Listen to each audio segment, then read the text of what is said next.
Sun travels வடமாகாணத்தில் சட்டபூர்வமான அனுமதியுடன் இயங்குகின்ற visa consultants and ticket agent. உங்கள் பெறுமதியான கடவுச்சீட்டுகள், ஆவணங்கள் போன்றவற்றுக்கு பாதுகாப்பான அனுமதி பெற்ற நிறுவனம் சன் டிராவல்ஸ்.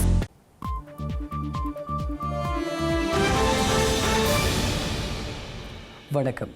இது ஐபிசி தமிழின் இரவு நேர பிரதான செய்திகள். முதலில் தலைப்புச் செய்திகள்.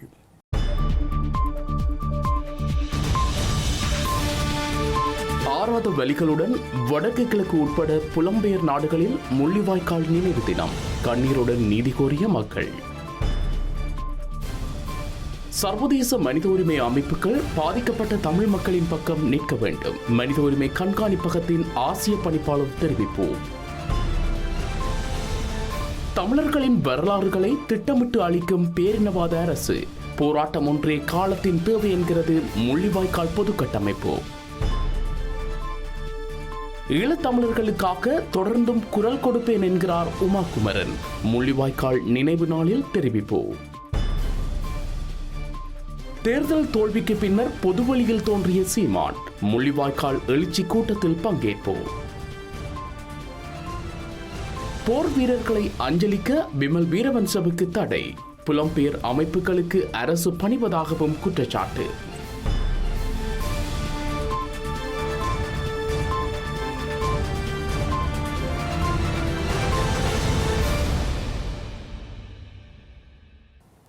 இனி விரிவான செய்திகள். தமிழ் இனப்படுகொலையின் 17ஆம் ஆண்டு நினைவேந்தல் முள்ளிவாய்க்கால் முற்றத்தில் உணர்வெழுச்சியுடன் முன்னெடுக்கப்பட்ட நிலையில் அதில் கலந்து கொண்டிருந்த மக்கள் தமது ஆறாத கவலையை வெளிப்படுத்தி அஞ்சலி செலுத்தியிருந்தனர். இறுதிச் யுத்தத்தில் உயிர் நீத்த தமது உறவுகளின் புகைப்படங்களோடும் அவர்களுக்கு பிடித்த உணவுகளோடும் திரண்ட மக்கள் கண்ணீர் விட்டு தமது ஆறாத கவலையை வெளிப்படுத்தி அஞ்சலி செலுத்தியிருந்தனர். ஸ்ரீலங்கா பேரினவாத அரசினால் மனிதாபிமான நடவடிக்கை என்ற பெயரில் தமிழ் மக்களின் உரிமை போராட்டத்தின் மீது முன்னெடுக்கப்பட்ட கொடூரமான படை நடவடிக்கையில் பல்லாயிரக்கணக்கான மக்கள் இனப்படுகொலை செய்யப்பட்டதை நினைவு கூறும் 17ஆம் ஆண்டு நினைவேந்தல் நிகழ்வுகள் முள்ளிவாய்க்கால் இனப்படுகொலை முற்றத்தில் உணர்வுபூர்வமாக இடம்பெற்றுள்ளது. பிரதான அஞ்சலி நிகழ்வுக்காக வடக்கு கிழக்கிலிருந்து பெருந்திரளான மக்கள் முள்ளிவாய்க்கால் முற்றத்தில் குழுமியிருந்தனர். முள்ளிவாய்க்கால் நினைவு முற்றத்தில் திரண்ட மக்கள் மற்றும் அரசியல் மத சமூக பிரதிநிதிகள் முன்னிலையில் காலை 10:15க்கு தென்கயிலை ஆதீன முதல்வர் அகத்தியர் அடிகளாரால் முள்ளிவாய்க்கால் பிரகடனம் வாசிக்கப்பட்டது. இதன் பின்னர் அகவணக்கம் செலுத்தப்பட்டு காலை 10:31 மணியளவில் பொதுச்சுடர் ஏற்றப்பட்டது. அதனைத் தொடர்ந்து முள்ளிவாய்க்கால் கீதம் இசைக்கப்பட்டது. சம நேரத்தில் ஏனைய சுடர்கள் ஏற்றி வைக்கப்பட்டு உயிர் நீத்தவர்களுக்கு அஞ்சலி செலுத்தப்பட்டுள்ளது.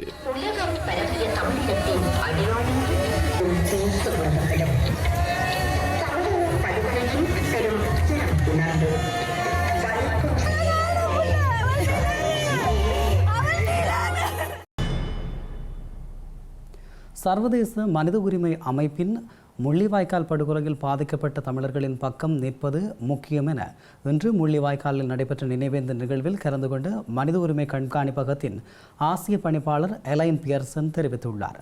தமிழ் மக்கள் மீது நடத்தப்பட்ட கொடுமைகளுக்கும் பொறுப்புக்கூறல் மற்றும் நீதி வழங்க வேண்டிய சர்வதேச முயற்சிக்கும் அவர் இன்று முள்ளிவாய்க்காலில் வைத்து அழைப்பு விடுத்திருந்தார். முள்ளிவாய்க்காலில் பாதிக்கப்பட்ட தமிழ் மக்களுக்கு ஆதரவாக இருப்பதற்கும் போரின் இறுதிக்கட்டத்தில் பல்லாயிரக்கணக்கான மக்கள் கொல்லப்பட்ட மிக முக்கியமான இடமான முள்ளிவாய்க்காலில் மனித உரிமை கண்காணிப்பகம் என்று பிரசன்னப்பட்டமை மிகவும் முக்கியமானது எனவும் அவர் குறிப்பிட்டுள்ளார். 17 ஆண்டுகள் கடந்தும் இதுவரை எந்தவொரு பொறுப்பு கூறலும் இல்லை எனவும் காணாமலாக்கப்பட்ட தங்களது உறவினர்கள் குறித்த பல பதில்களை பல தமிழ் குடும்பங்கள் தொடர்ந்தும் தேடி வருவதாக பியர்சன் குறிப்பிட்டுள்ளார். அத்தமிழ் பொறுப்பு குரலுக்காக அடுத்தடுத்து எடுக்கப்பட்ட சர்வதேச முயற்சிகளின் தோல்வியையும் பியர்சன் விமர்சித்தார். ஜெனீவாவில் மனித உரிமை பேரவையில் பொறுப்பு குரலை வலியுறுத்தி பல தீர்மானங்கள் நிறைவேற்றப்பட்டுள்ள போதிலும் தீர்மானங்கள் மட்டும் போதாது என்றும் அவர் விசனம் வெளியிட்டுள்ளார். I think it's very powerful for Human Rights Watch to be here on this day, the 17th anniversary of the end of the Civil War.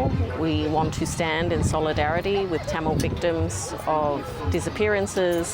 The families for many years have been struggling for justice, have been looking for answers about what happened to their loved ones. And yet 17 years later they're still waiting for justice. We haven't seen investigations or prosecutions or convictions of perpetrators.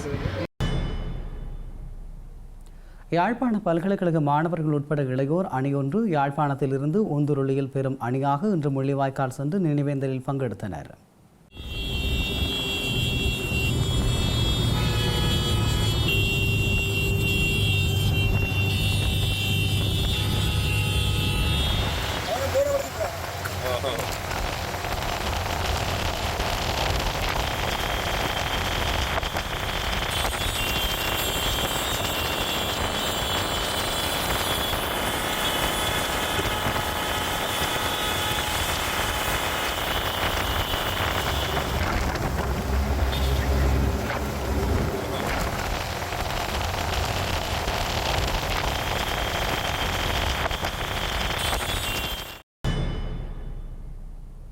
ஈழத்தமிழினத்தின் மீது தற்போது தொடுக்கப்பட்டுள்ள போர் தமிழ் மக்கள் முள்ளிவாய்க்காலில் சந்தித்ததை விட மிக கொடுமையானது என முள்ளிவாய்க்கால் பொது கட்டமைப்பு எச்சரித்துள்ளது. தமிழ் தேசிய நம்பிக்கை மீதான போரை சிங்கள பேரினவாத அரசு திட்டமிட்டு கட்டவிழ்த்துவிட்டுள்ளதால் தமிழ் தேசிய நம்பிக்கையை வலுப்படுத்த வேண்டியது வரலாற்று தேவை எனவும் அந்த கட்டமைப்பு வலியுறுத்தியுள்ளது. தமிழ் தேசிய நினைவு தினத்தை நினைவு கூறும் வரை வரலாறுகளை அழிக்க முடியாது எனவும் இந்த வரலாற்று கடமையை நிறைவேற்ற வேண்டும் எனவும் பிரகடனத்தில் நினைவூட்டப்பட்டுள்ளது. தொடுக்கப்பட்டுள்ள போர் ஈழத்தமிழினம் முள்ளிவாய்க்காலில் சந்தித்ததை விட மிக கொடூரமான போர். ஒட்டுமொத்த தமிழினத்தின் மீதும் அதன் இருப்பின் மீதும் கூட்டு உளவியலின் மீதும் தமிழ் தேசிய அடிப்படை விழுமியங்கள் மீதும் தொடுக்கப்படும் போர். பெருமதிப்பிற்குரிய ஈழத்தமிழ் உறவுகளே, ஒட்டுமொத்தத்தில் தமிழ் தேசிய நம்பிக்கை மீதான போரை சிங்கள அரசும் துருவ பேரரசு கட்டமைப்பும் கட்டவிழ்த்துள்ளது. தமிழ் தேசிய நம்பிக்கைதான் நம் தமிழினத்தின் ஆத்மா. தமிழ் தேசிய கூட்டு உளவியலின் ஆத்மாதான் எங்களுடைய கூட்டு திராணி. இதை வலுப்படுத்த வேண்டிய வரலாற்று தேவை என்றுமில்லாதவாறு இன்று முன்வைக்கப்படுகின்றது. நமக்குள்ள மிக பெரும் ஆயுதமாக விரிந்து கிடப்பது தமிழ் தேசிய நினைவு தினம். நாங்கள் நினைவு கூறும் வரைக்கும் எங்களை யாராலும் அழிக்க முடியாது. கழிந்த காலம் எமக்கான எதிர்காலத்தை வடிவமைக்க உதவி செய்கின்றது. தற்போதைய வரலாற்று காலம் பண்பாட்டு மீளெழுச்சிக்கான காலம். ஈழத்தமிழினம் எமக்கான வரலாற்று வேர்களை தேடி பயணிக்க வேண்டிய காலம். பண்பாட்டு மீளெழுச்சி ஈழத்தமிழினத்துக்கான பண்பாட்டு அடையாளத்தை வலுப்படுத்துகின்றது. பேரன்பிற்கும் பெருமதிப்பிற்கும் உரிய ஈழத்தமிழ் உறவுகளே, முள்ளிவாய்க்கால் ஈழத்தமிழின எழுச்சியின் அடையாளம். தமிழின அழிப்பை முள்ளிவாய்க்கால் திடலில் நினைவு கூறுவது மீண்டும் நமது இனத்தின் எழுச்சியை சொட்டி நிற்கின்றது. ஈழத்தமிழினமாக சிங்கள அரசு அடக்குமுறைக்கு எதிராகவும் சிங்கள பௌத்த ஒற்றையாட்சி அரசியல் அலகை தனது புவிசார் நலன்களுக்காக தக்க வைத்துக் கொண்டிருக்கும் ஏகாதிபத்திய பேரரசு கட்டமைப்பின் அடக்குமுறைக்கு எதிராகவும் போராட அணிதிரவலை தவிர வேறு எவ்வித தெரிவும் எமக்கு முன்வைக்கப்படவில்லை. தமிழின அழிப்பின் 17ஆம் ஆண்டு முள்ளிவாய்க்கால் நினைவேந்தல் நாள் யாழ் பல்கலைக்கழகத்திலும் உணர்வுபூர்வமாக கடைபிடிக்கப்பட்டுள்ளது. இறுதிப் போரில் உயிரிழந்த உறவுகளை நினைவு கூர்ந்து பல்கலைக்கழக வளாகத்தில் உள்ள முள்ளிவாய்க்கால் நினைவு தூபியில் பொதுச்சுடர் ஏற்றி வைக்கப்பட்டு அகவணக்கத்துடன் அஞ்சலி செலுத்தப்பட்டுள்ளது. முள்ளிவாய்க்கால் கஞ்சியும் இதன் போது பரிமாறப்பட்டுள்ளது. பல்கலைக்கழக மாணவர் ஒன்றியத்தின் ஏற்பாட்டில் நடைபெற்ற இந்த நினைவேந்தல் நிகழ்வில் விரிவுரையாளர்கள், பல்கலைக்கழக மாணவர்கள், ஊழியர்கள், முன்னாள் போராளிகள், தமிழ் தேசிய உணர்வாளர்கள் மற்றும் பொதுமக்கள் என பலரும் கலந்து கொண்டிருந்தனர்.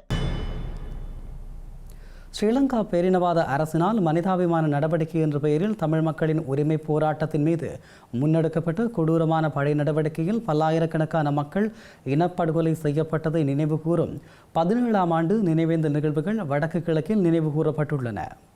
முள்ளிவாய்க்கால் நினைவேந்தல் நிகழ்வுகள் தமிழர் தாயகமெங்கும் முன்னெடுக்கப்பட்டு வரும் நிலையில் யாழ்ப்பாணத்திலும் பல்வேறு இடங்களில் முன்னெடுக்கப்பட்டிருந்தது. இந்த நிலையில் முள்ளிவாய்க்கால் தமிழின படுகொலையின் 17ஆம் ஆண்டு நினைவேந்தல் நிகழ்வு பருத்தித்துறையில் உணர்வுபூர்வமாக இடம்பெற்றுள்ளது. பருத்தித்துறை வர்த்தக சங்கத்தின் ஏற்பாட்டில் முன்னெடுக்கப்பட்ட குறித்த நினைவேந்தல் நிகழ்வானது பருத்தித்துறை நகர் பேருந்து நிலைய பகுதியில் இன்று காலை 10:30 மணிக்கு ஆரம்பமாக இடம்பெற்றுள்ளது. இதேவேளை முள்ளிவாய்க்கால் கஞ்சி வழங்கும் நிகழ்வு நிகழ்வு உரம்பிராயில் அமைந்துள்ள முதல் விடுதலை போராளி சிவகுமாரனின் சிலை அருகில் இளமக்கள் புரட்சிகர விடுதலை முன்னணியின் ஏற்பாட்டில் முன்னெடுக்கப்பட்டது. இதன்போது பொன் சிவகுமாரன் சிலைக்கு மலர் மாலை அணிவித்து முள்ளிவாய்க்கால் நினைவாக பொதுச்சுடர் ஏற்றி மலர் தூவி அஞ்சலி செலுத்தப்பட்டது. அத்துடன் பொதுமக்களில் 1000 பேருக்கு அரிசி பொதிகளும் வழங்கி வைக்கப்பட்டுள்ளன. இதேவேளை சந்தை வர்த்தகர்களின் ஆதரவில் மானிப்பாய் பிரதேச சபை உறுப்பினர் கருணாதன் உசாந்தன் தலைமையில் முள்ளிவாய்க்கால் நினைவு தினம் நினைவு கூறப்பட்டுள்ளது. இதேவேளை கிளிநொச்சி நகரில் அமைந்துள்ள வர்த்தக செயற்பாடுகளும் மூடப்பட்டுள்ளதுடன் முள்ளிவாய்க்கால் கஞ்சி வழங்கும் நிகழ்வும் நடைபெற்றுள்ளது. முறைகண்டி பிள்ளையார் ஆலயம் முன்பாக குறித்த நிகழ்வு ஏற்பாடு செய்யப்பட்டது.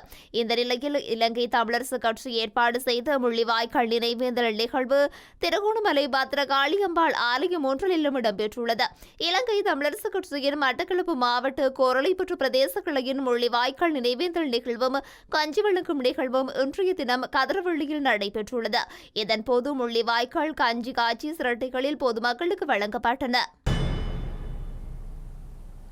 இதேவேளை தென்னிலங்கையில் வெள்ளவத்தை கடற்கரையில் முள்ளிவாய்க்கால் அஞ்சலி நிகழ்வு முன்னெடுக்கப்பட்டுள்ளது. கடற்கரையில் ஒன்று திரண்ட பொதுமக்கள் மற்றும் சமூக செயற்பாட்டாளர்கள் போரில் உயிரிழந்தவர்களின் உறவுகளை நினைவு கூர்ந்து மெழுகுவர்த்திகள் மற்றும் சுடர்களை ஏற்றி மலர் தூவி அஞ்சலி செலுத்தினர்.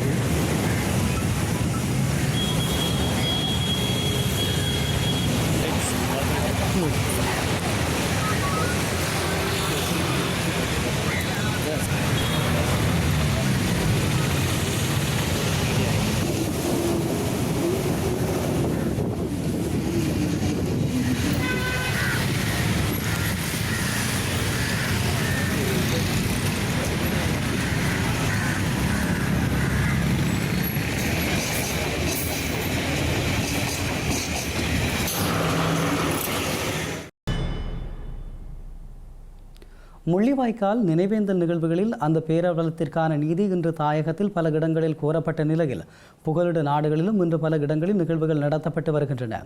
இந்த செய்தி பதியப்படும் போது ஐரோப்பிய நாடுகள் மற்றும் வட அமெரிக்க நாடுகளில் நிகழ்வுகள் இடம்பெற்று வருகின்றன. பிரித்தானியாவில் லண்டன் மற்றும் ஆக்ஸ்போர்ட் பகுதியில் நிகழ்வுகள் இடம்பெற்று வருகிறது.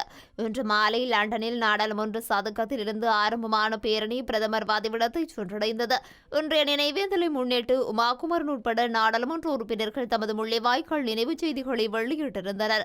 அதேபோல் ஆக்ஸ்போர்ட் வரலாற்று மையத்தில் இன்று மாலை 5 மணிக்கு நிகழ்வுகள் ஆரம்பித்திருந்தன. பிரான்சில் பாரிஸின் வஸ்டல் மையத்தில் ஆரம்பித்த பேரணி என குடியரசு சதுக்கத்தை சென்ற பின்னர் நினைவு நிகழ்வுகள் இடம்பெற்றிருந்தன. அதேவேளை லண்டனில் பிரித்தானிய தமிழர் பேரவையின் நினைவேந்தல் ஒன்று கூடல் டரபல்கார் சதுக்கத்தில் இன்று மாலை நடைபெற்றுள்ளது. இதேபோல் நெதர்லாந்தில் நாடு கடந்த தமிழீழ அரசாங்கத்தின் ஏற்பாட்டில் ஹேக் நகரில் ஒரு முக்கியமான நினைவு பேருரை நிகழ்வு நடத்தப்பட்டிருந்தது.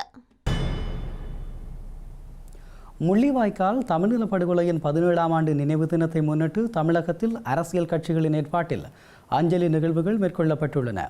தமிழகத்தில் கடந்த மாதம் நடைபெற்ற சட்டமன்ற தேர்தலின் முடிவுகளில் பெரும் சவாலான முடிவுகளை எதிர்நோக்கிய நாம் தமிழர் கட்சியின் தமிழ் பேரின எழுச்சி நாளான முள்ளிவாய்க்கால் நினைவேந்தல் நிகழ்வு இன்று சென்னை மறைமலை நகரில் சீமான் தலைமையில் நடைபெற்றது. தேர்தல் பின்னடைவுக்கு பின்னரும் நாம் தமிழர் கட்சி தொண்டர்கள் இந்த கூட்டத்தில் பங்கெடுத்திருந்தனர். ஈழத்தில் நடந்த இனப்படுகொலைக்கு நீதி கோரியும் உலகத் தமிழர்களை ஒன்றிணைக்கவும் நாம் தமிழர் கட்சி இந்த நாளை கடைபிடிக்கும் நிலையில் தமிழக வெற்றி கழகத்தின் தலைவர் விஜய் முதலமைச்சராக பொறுப்பேற்ற சூழலில் தேர்தல் தோல்விக்கு பின்னர் செய்தியாளரை சந்திப்பதை அதிகம் தவிர்த்து வந்த சீமான் இன்றைய கூட்டத்தில் கட்சியின் அடுத்த கட்ட அரசியல் நிலைப்பாடுகள் குறித்து அவர் பேசுவார் என எதிர்பார்க்கப்பட்டிருந்தமை குறிப்பிடத்தக்கது. முள்ளிவாய்க்கால் இனவழிப்பை நினைவு கூர்ந்து தமிழ்நாடு சென்னையில் இன்று விடுதலை சிறுத்தைகள் கட்சியின் ஏற்பாட்டில் முள்ளிவாய்க்கால் நினைவேந்தல் நிகழ்வுகள் இடம்பெற்றது. விடுதலை சிறுத்தைகள் கட்சியின் சட்டமன்ற குழு தலைவர் வன்னியரசு தலைமையில் இடம்பெற்ற இந்த நிகழ்வில் விடுதலை சிறுத்தைகள் கட்சியின் தலைவரும் இந்திய நாடாளுமன்ற உறுப்பினருமான தொல் திருமாவளவன், கட்சியின் முன்னணி பொறுப்பாளர்கள், பொதுமக்கள், ஊடகவியலாளர்கள் என பலரும் கலந்து கொண்டனர். நினைவு சுடர் ஏற்றப்பட்டதை தொடர்ந்து உரைகள் இடம்பெற்றன. இதன்போது உரையாற்றிய விடுதலை சிறுத்தைகள் கட்சியின் கட்சியின் தலைவர் தொல் திருமாவளவன் தனக்கும் தேசிய தலைவர் பிரபாகரனுக்கும் இடையிலான உறவு குறித்து கருத்து வெளியிட்டார். குறிப்பாக ஈழத்தமிழர்கள் தமிழகம் உள்ளிட்ட இந்திய தேசத்தில் எத்தகைய அணுகுமுறைகளை பின்பற்றி தமக்கான அரசியல் ஆதரவை வலிமைப்படுத்த வேண்டும் உள்ளிட்ட பல்வேறு விடயங்களை சுட்டிக்காட்டினர். இதேவேளை நாம் தமிழர் கட்சியின் ஏற்பாட்டில் முள்ளிவாய்க்கால் நினைவு தினம் கட்சியின் ஒருங்கிணைப்பாளர் சீமான் தலைமையில் இடம்பெற்றது. மறைமறை நகரில் இடம்பெற்ற இந்த நினைவேந்தலில் தமிழக சட்டசபை தேர்தல் தோல்விக்கு பின்னர் சீமான் பொது நிகழ்வு ஒன்றில் கலந்து கொண்டிருந்தமை சுட்டிக்காட்டத்தக்கது. முள்ளிவாய்க்காலில் ஸ்ரீலங்கா இராணுவத்தினரால் மேற்கொள்ளப்பட்ட தாக்குதல்களில் உயிர் நீத்தவர்களுக்கு 17 ஆண்டுகள் கடந்தும் இதுவரை நீதி கிடைக்காத நிலை காணப்படுவதாக பிரித்தானிய நாடாளுமன்ற உறுப்பினர் உமாகுமரன் தெரிவித்துள்ளார். முள்ளிவாய்க்கால் நினைவு தினத்தை முன்னிட்டு அவர் வெளியிட்ட அறிக்கையில் இதனை அவர் குறிப்பிட்டுள்ளார். முள்ளிவாய்க்கால் தமிழின படுகொலையானது உயிர் பிழைத்தவர்களின் நினைவில் ஆழமாக பதிந்துள்ளதாக பிரித்தானிய நாடாளுமன்ற உறுப்பினர் உமாகுமரன் தெரிவித்துள்ளார். ஒவ்வொரு ஆண்டும் கடந்து செல்லும் போது துயரத்தையும் இழப்பையும் பற்றிய புதிய நினைவூட்டல்களை தோற்றுவிப்பதாக கூறினார். செம்மணி மனித புதைகுழியிலிருந்து மீட்கப்படும் குழந்தைகள், சிசுக்கள் உள்ளிட்ட மனித எண்புக்கூடுகள் தமிழ் மக்களுக்கு எதிராக இழைக்கப்பட்ட மனித குலத்திற்கு எதிரான குற்றங்களை நினைவூட்டுவதாக தெரிவித்துள்ளார். ஒவ்வொரு ஆண்டும் பொறுப்பு கூறலுக்கான கோரிக்கைகள் வலுப்பெற்று உரக்கொலிப்பதாக உமாகுமரன் கூறியுள்ளார். எனினும் நீதிக்கான வாய்ப்பு மேலும் தொலைவாவதை தாமதிக்க கூடாது என கூறிய அவர் தமிழர்களுக்கான நீதி மற்றும் பொறுப்புக்கூறலை வலியுறுத்துவதாக தெரிவித்துள்ளார். இந்த கொடூரங்கள் மீண்டும் ஒருபோதும் நிகழாத வகையில் ஒரு அமைதியான எதிர்காலத்தை கட்டியெழுப்ப வேண்டும் எனவும் உண்மைக்காகவும் நீதிக்காகவும் குரல் கொடுக்க தமது குரலையும் பதவியின் அதிகாரத்தையும் தொடர்ந்து பயன்படுத்துவேன் எனவும் உமாகுமரன் தெரிவித்துள்ளார். உலகெங்கிலும் உள்ள ஈழத் தமிழ் சமூகம் ஒன்றிணைந்து நீதிக்காக ஒருமித்த குரல் எழுப்பும் நிலையில் அது ஒருபோதும் அடக்கப்பட மாட்டாது என்றும் அவர் கூறியுள்ளார். முள்ளிவாய்க்காலில் தமிழீழ படுகொலை இடம்பெற்றதன் 17ஆம் ஆண்டு நினைவு தினம் இன்று நினைவு கூறப்படும் நிலையில் ஆயுத மோதலில் தங்கள் உயிரை இழந்தவர்களையும் காணாமல் போனவர்களையும் தங்கள் அன்புக்குரியவர்களின் இருப்பிடத்தை இன்னும் தேடிக்கொண்டிருக்கும் குடும்பங்களையும் நினைவு கூறுவதாக ஸ்ரீலங்காவிற்கான பிரித்தானிய உயர்ஸ்தானிகர ஆலயம் தெரிவித்துள்ளது. அத்துடன் நாட்டில் நல்லிணக்கத்தை கட்டியெழுப்ப சத்தியம், நீதி மற்றும் பொறுப்புக்கூறல் ஆகியவற்றின் அர்த்தமுள்ள முன்னேற்றம் அவசியமானது எனவும் அந்த உயர்ஸ்தானிகர ஆலயம் கூறியுள்ளது. இலங்கையில் இடம்பெற்ற யுத்த குற்றங்கள் மற்றும் மனித உரிமைகள் மீறல்கள் தொடர்பில் விசாரணைகள் மேற்கொள்வதாக ஸ்ரீலங்கா அளித்த வாக்குறுதிகள் நிறைவேற்ற தவறுவது நல்லிணக்கத்தையும் நீடித்த அமைதியையும் தொடர்ந்து சீர்குலைத்து வருவதாக சர்வதேச மன்னிப்பு சபை தெரிவித்துள்ளது. முள்ளிவாய்க்கால் நினைவு தினத்தில் 17வது ஆண்டு நிறைவை முன்னிட்டு வெளியிட்ட அறிக்கையில் இந்த விடயம் தெரிவிக்கப்பட்டுள்ளது. அனூர் அரசாங்கம் உட்பட கடந்த அரசாங்கங்கள் வாக்குறுதிகளை அளித்த போதிலும் தண்டனையின்மை தொடர்வதால் பாதிக்கப்பட்டவர்களுக்கு நீதி கிடைக்காத நிலை ஏற்பட்டுள்ளதாக சுட்டிக்காட்டப்பட்டுள்ளது. நல்லிணக்கத்திற்கும் சர்வதேச சட்டத்தின் கீழ் இலங்கை தமது கடமைகளை நிறைவேற்றுவதற்கும் பொறுப்புக்கூறல் இன்றியமையாதது என சர்வதேச மன்னிப்பு சபை வலியுறுத்தியுள்ளது. நீதிக்கான மக்களின் தேடலுக்கு தாம் உறுதுணையாக நிற்பதாக அந்த சபை கூறியுள்ளது. முள்ளிவாய்க்காலில் படுகொலை செய்யப்பட்ட மக்களுக்கான நினைவு தினம் இன்று வடக்கு கிழக்கு உள்ளிட்ட தமிழர் தாயகத்திலும் புலம்பெயர் நாடுகளிலும் நினைவு கூறப்படுகின்ற நிலையில் இலங்கையின் தென்பகுதியில் நாளை யுத்த வெற்றியின் 17வது ஆண்டு நிறைவு தினம் கொண்டாடப்பட உள்ளது. ஸ்ரீலங்கா ஜனாதிபதி அனுரகுமார திசாநாயக்க தலைமையில் பத்திரமுல்லையில் அமைந்துள்ள இராணுவ நினைவிடத்திற்கு முன்பாக இந்த நினைவு நிகழ்வு இடம்பெறவுள்ளது. யுத்த வெற்றியின் நினைவு தினத்தை முன்னிட்டு முப்படைகளில் 5289 பேருக்கு பதவி உயர்வும் அனுர அரசினால் வழங்கப்பட உள்ளது. இதேவேளை இலங்கையில் இன்று போர் வீரர்களை நினைவுகூரும் நினைவிடத்திற்கு மலரஞ்சலி செலுத்துவதற்கு சென்ற ஸ்ரீலங்கா முன்னாள் அமைச்சர் பிமல் வீரவன்ச மற்றும் அவரது ஆதரவாளர்களுக்கு அனுமதி மறுக்கப்பட்டதால் அங்கு பெரும் பரபரப்பு ஏற்பட்டுள்ளது. இலங்கையில் போரில் உயிர் தியாகம் செய்த இராணுவத்தினருக்கு அஞ்சலி செலுத்துவதற்காக விமல் வீரவன்ச மற்றும் அவரது ஆதரவாளர்கள் மலர் வளையங்களுடன் சென்றிருந்தனர். இதன்போது பாதுகாப்பு பிரிவினரால் அவர்கள் தடுத்து நிறுத்தப்பட்டனர். இதனால் முன்னாள் அமைச்சர் விமல் வீரவன்ச மற்றும் அவரது ஆதரவாளர்கள் பாதுகாப்பு அதிகாரிகளுடன் கடுமையான வாக்குவாதத்தில் ஈடுபட்ட நிலையில் அங்கு பதற்றமான சூழல் ஏற்பட்டிருந்தது. இதுகுறித்து ஊடகங்களுக்கு கருத்து தெரிவித்த விமல் வீரவன்ச போர் வீரர்களுக்கு அஞ்சலி செலுத்த சாதாரண மக்களுக்கு உரிமை இல்லையா என கேள்வி எழுப்பியதுடன் புலம்பெயர் தமிழர்களின் அழுத்தங்களுக்கும் அவர்களின் மனக்கசப்பிற்கும் பயந்து கொண்ட அரசாங்கத்தினால் இவ்வாறான முடிவுகள் எடுக்கப்படுவதாக குற்றம் சாட்டினார்.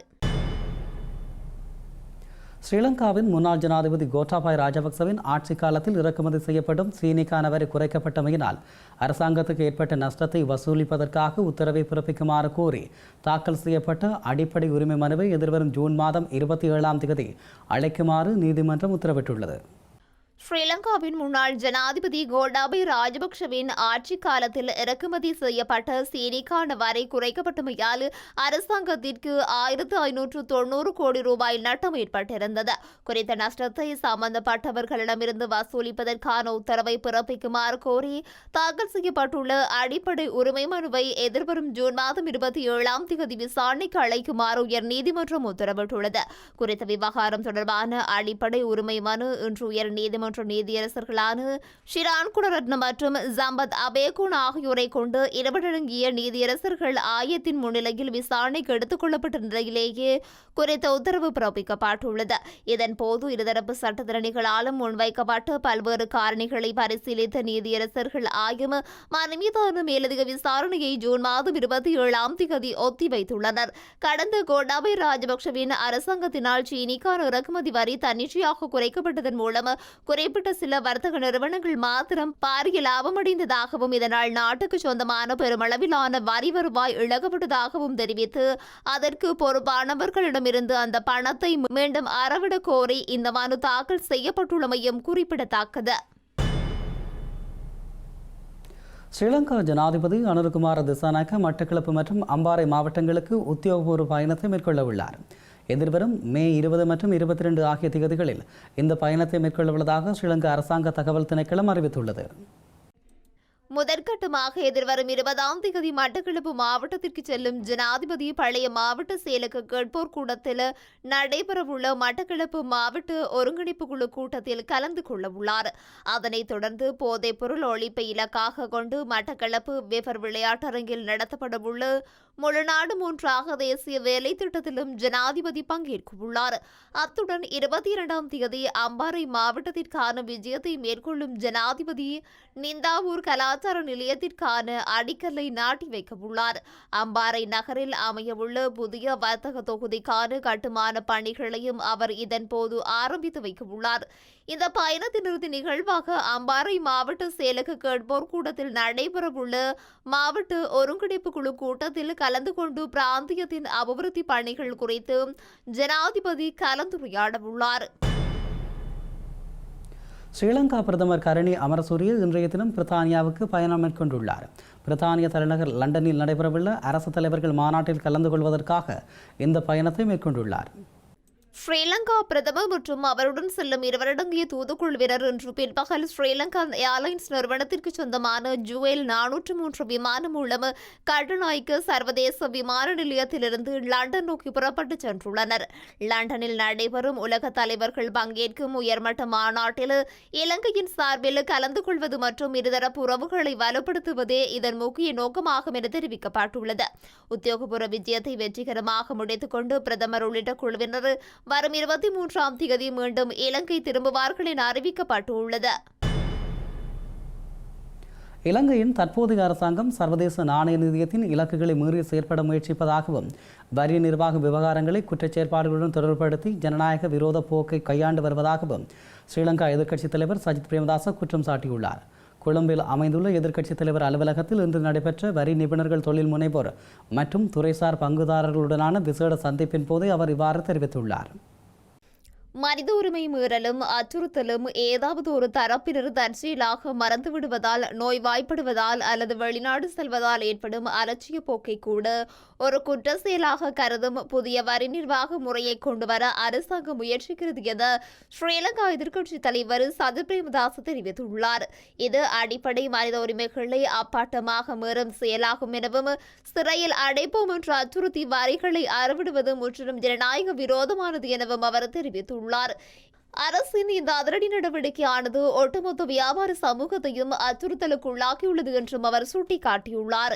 இதனால் புதிய தொழில்நுட்ப முயற்சிகள் உருவாவதும், ஏற்கனவே உள்ள தொழில்களை விரிவுபடுத்துவதும், புதிய வேலைவாய்ப்புகளை உருவாக்குவதும் கடுமையாக பாதிக்கப்படும் எனவும் அவர் எச்சரித்துள்ளார். அரசாங்கத்தின் இந்த புதிய வரி கொள்கையானது நாட்டின் அரசியல் அமைப்பையும் நீதித்துறையின் அதிகாரத்தையும் கேள்விக்குள்ளாக்குவதாகவும் சஜித் பிரேமதாச தெரிவித்துள்ளார். இலங்கையின் சிரேஷ்ட ஊடகவியலாளரும் அரசியல் ஆய்வாளருமான டிபிஎஸ் ஜெயராஜ் கனடாவில் காலமான நிலையில் அவரது மறைவுக்கு பல்வேறு தரப்பினரும் இரங்கல்களை தெரிவித்து வருகின்றனர். இலங்கையின் அரசியல், உள்நாட்டு யுத்தம் மற்றும் தற்போதைய அரசியல் நிலவரங்கள் குறித்து பல அறிக்கைகளையும் அரசியல் ஆய்வுகளையும் இவர் எழுதி வந்தமை குறிப்பிடத்தக்கது. தாய்லாந்தில் இருந்து 14 கோடி ரூபாய்க்கும் அதிக பெறுமதியுடைய குஷ் ரக போதைப் பொருட்களை இலங்கைக்கு கடத்திய இருவர் கட்டுநாயக்க விமான நிலையத்தில் வைத்து கைது செய்யப்பட்டுள்ளனர். தாய்லாந்தின் பேங்காக் நகரிலிருந்து ஸ்ரீலங்கா ஏர்லைன்ஸ் விமானம் மூலம் இலங்கை சென்ற இவர்கள் விமான நிலையத்தின் பசுமை வழி ஊடாக வெளியேற முற்பட்ட போதே சுங்க போதைப் பொருள் கட்டுப்பாட்டு பிரிவினரால் கைது செய்யப்பட்டுள்ளனர். கைது செய்யப்பட்ட இரு சந்தேக நபர்களிடமிருந்து அவர்களது பயண பொதிகளுக்குள் மறைத்து வைக்கப்பட்டிருந்த 14 கிலோகிராம் 562 கிராம் குஸ் போதைப் பொருள் கைப்பற்றப்பட்டுள்ளது. ஆடைகளுக்கு இடையே நுணுக்கமான முறையில் 28 பொதிகளாக போதைப் பொருள் மறைத்து வைக்கப்பட்டிருந்ததை அதிகாரிகள் கண்டறிந்துள்ளனர். சந்தேக நபர்கள் இருவரும் தெமட்டகுட பகுதியைச் சேர்ந்தவர்கள் என்பதுடன் அவர்களில் ஒருவர் மதுபான சாலை ஒன்றில் பணிபுரியும் 23 வயதுடைய ஊழியர் எனவும் மற்றைய நபர் 30 வயதுடைய கூலி தொழிலாளி எனவும் தெரிய வந்துள்ளது. மேலதிக விசாரணைகளுக்காக சந்தேக நபர்கள் கட்டுநாயக்க விமான நிலைய காவல்துறை போதைப்பொருள் ஒழிப்பு பணியகத்திடம் ஒப்படைக்கப்பட்டுள்ளனர். மாலைத்தீவில் கடந்த வாரம் நடைபெற்ற கடலடி விபத்தின் போது காணாமல் போன 4 இத்தாலிய நீரடி நீச்சல் ஆய்வாளர்கள் உடல்கள் இன்று கண்டெடுக்கப்பட்டுள்ளதாக இத்தாலியின் வெளியுறவு அமைச்சகம் உறுதிப்படுத்தியுள்ளது. மாலத்தீவு கூட்டத்தில் அலிமத்தா தீவு கடற்பரப்பில் நேரடி நீச்சல் மூலம் ஒவ்வொரு கடற்குகைகள் ஆய்வுக்காக சென்றபோது பலியான 4 இத்தாலியர்கள் உடல்கள் இன்று சர்வதேச நேரடி நீச்சல் நிபுணர்களால் மீட்கப்பட்டுள்ளது. இந்த மீட்பு பணியில் ஈடுபட்டு மலேசிய பாதுகாப்பு படையின் உறுப்பினர் ஒருவர் பலியான நிலையில் இது ஒரு பன்னாட்டு மீட்பு படையாக நடத்தப்பட்டது. உலகளாவிய நேரடி நீச்சல் பாதுகாப்பு குழுவைச் சேர்ந்த 3 பின்லாந்து மூழ்காளர்கள் தமக்குரிய சிறப்பு உபகரணங்களுடன் இன்று இந்த பணியில் ஈடுபட்டிருந்தனர்.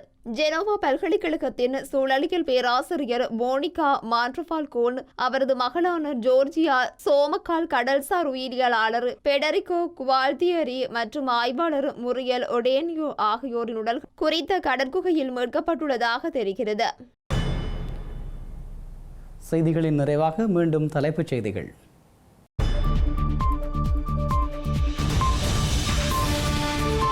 ஆறாத வலிகளுடன் வடக்கு கிழக்கு உட்பட புலம்பெயர் நாடுகளில் முள்ளிவாய்க்கால் நினைவு தினம், கண்ணீருடன் நீதி கோரிய மக்கள். சர்வதேச மனித உரிமை அமைப்புகள் பாதிக்கப்பட்ட தமிழ் மக்களின் பக்கம் நிற்க வேண்டும், மனித உரிமை கண்காணிப்பகத்தின் ஆசிய பணிப்பாளர் தெரிவிப்பு. தமிழர்களின் வரலாறுகளை திட்டமிட்டு அளிக்கும் பேரினவாத அரசு, போராட்டம் ஒன்றே காலத்தின் தேவை என்கிறது முள்ளிவாய்க்கால் பொது கட்டமைப்பு. ஈழத்தமிழர்களுக்காக தொடர்ந்தும் குரல் கொடுப்பேன் என்கிறார் உமா குமரன், முள்ளிவாய்க்கால் நினைவு நாளில் தெரிவிப்பு. தேர்தல் தோல்விக்கு பின்னர் பொதுவெளியில் தோன்றிய சீமான், முள்ளிவாய்க்கால் எழுச்சி கூட்டத்தில் பங்கேற்போம். போர் வீரர்களை அஞ்சலிக்க விமல் வீரவன்சவுக்கு தடை, புலம்பெயர் அமைப்புகளுக்கு அரசு பணிவதாகவும் குற்றச்சாட்டு.